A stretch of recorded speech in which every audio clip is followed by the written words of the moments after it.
Ciao a tutti, it's Laura in Italiano, and today I'm coming at you with the top mistakes that sometimes travelers to Italy can make, how to avoid them, and how to maximize your amount of fun and enjoyment in this amazing country of Italy. So here we go. If you've been liking my content so far and you enjoy these helpful tips today, how to avoid these mistakes and pitfalls and how to get around them, then please, by all means, feel free to like, share, comment, subscribe, and I'd greatly appreciate it at Laura in Italiano, both here on YouTube and also on Instagram. Thank you so much. Andiamo. One of the mistakes that travelers to Italy often make is they decide if they're going from one city to another, or they're flying into one gateway city and out of another gateway city in Italy, that they're going to take the train from point A to point B, which is a lovely and romantic way to travel, but if you have a lot of bags, I would not recommend it. Hopefully you're on the kind of a place where either, let's say there's a hotel you're leaving and then coming back to, you can ask even for paying perhaps a small amount for leaving it in the deposito. If you could leave your bigger bags, or let's say you're staying with relatives or friends and then you're going to be traveling from there, if there's a way, if you have a place where you could leave those bigger bags, because that is the one thing that will ruin train travel for you in Italy, is having to worry about and lug large bags, more than really one large bag per person, and maybe a hand carry. If you're packing and you're traveling with more than that, and especially if you're traveling alone, or you're in such a situation where perhaps you're not physically able and adept enough to get your bags off and on the train, you cannot assume that there's going to be someone to help you there, no matter how much money you're willing to pay. It all depends on what train station you're traveling out of, how you're getting there, and again, if they have porters or portiere or facchini that can help you perhaps with your bags, or you're traveling with someone, or maybe someone's taking you to the train station that can help you at least get the bags on, and then you have to worry about making sure you have enough room, depending what car class you're in, if you can get all your bags in to that area.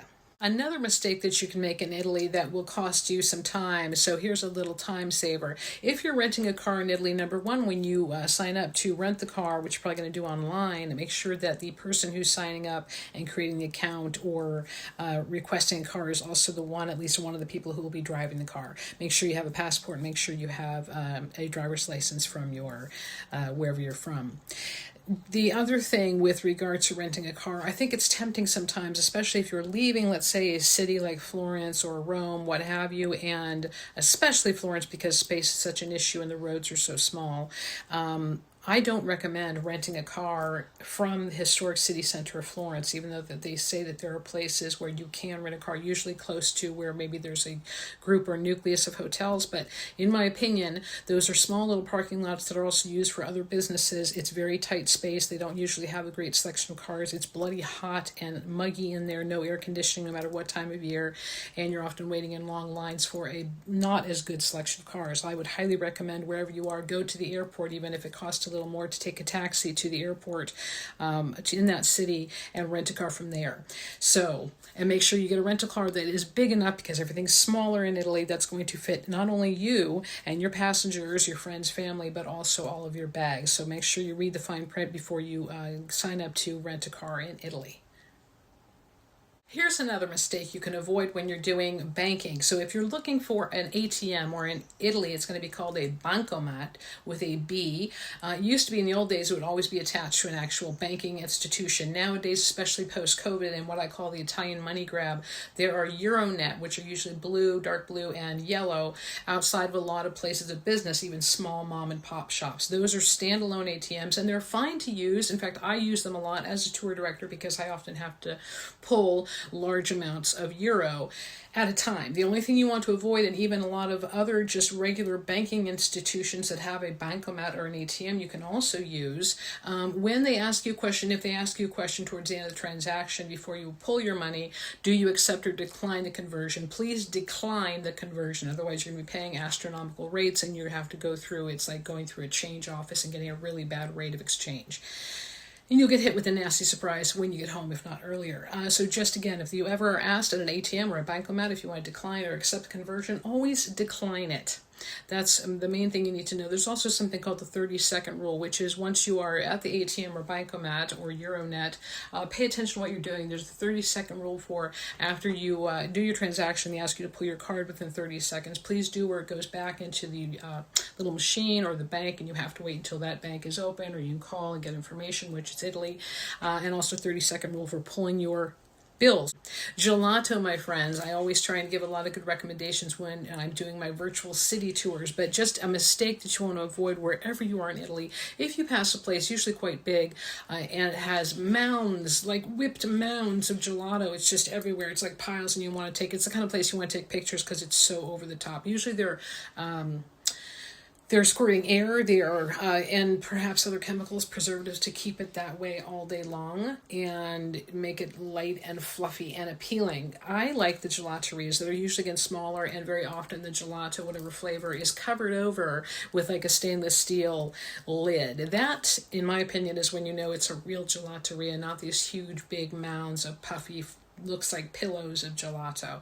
I'm not saying it's not good, but sometimes it's from a powder, from a kind of mix that they put together, and it's not the real good stuff. Even if it says artigianale, use your eyes, versus the words that are being said in the gelateria as to testify how good that gelato is. You can tell when you look at it. If it's super, super puffy, not so good. If it's looks almost slick and a little more melty, for sure, it's usually good gelato.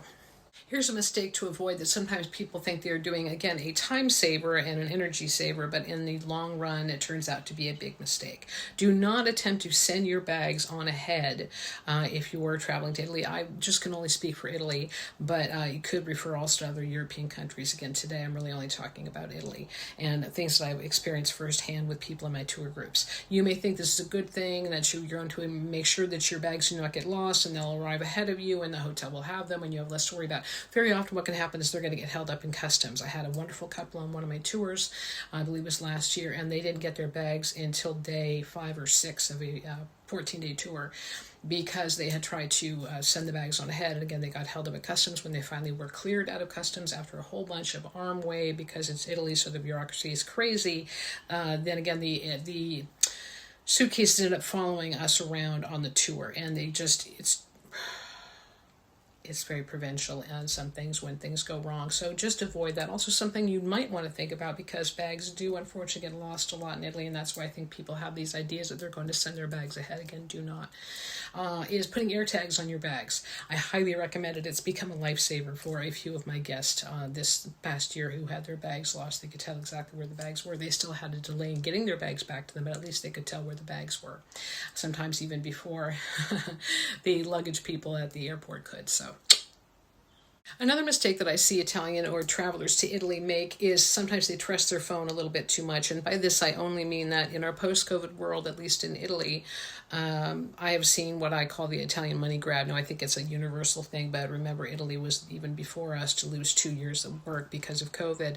And so if you are going to Italy on your own, and you, let's say you're doing, research ahead, and you go to Florence and you want to do, XYZ and in Florence, and you're going to find, if you do a search for tickets for the Accademia, what you're going to see is Skip the Line come up first, and that's a sponsored result. Now, at a place like the Accademia in Florence, I would actually recommend that, because you will avoid standing in an even longer line around the building if you don't have a special skip the line type of reservation, okay? Whether that's with a guide or just going in on your own, you at least have a shorter line. But many places, for example, the Doria Pamphili, one of my favorite museums and art galleries in Rome, on the Via del Corso, which is a little out of the way, and not a lot of people go there.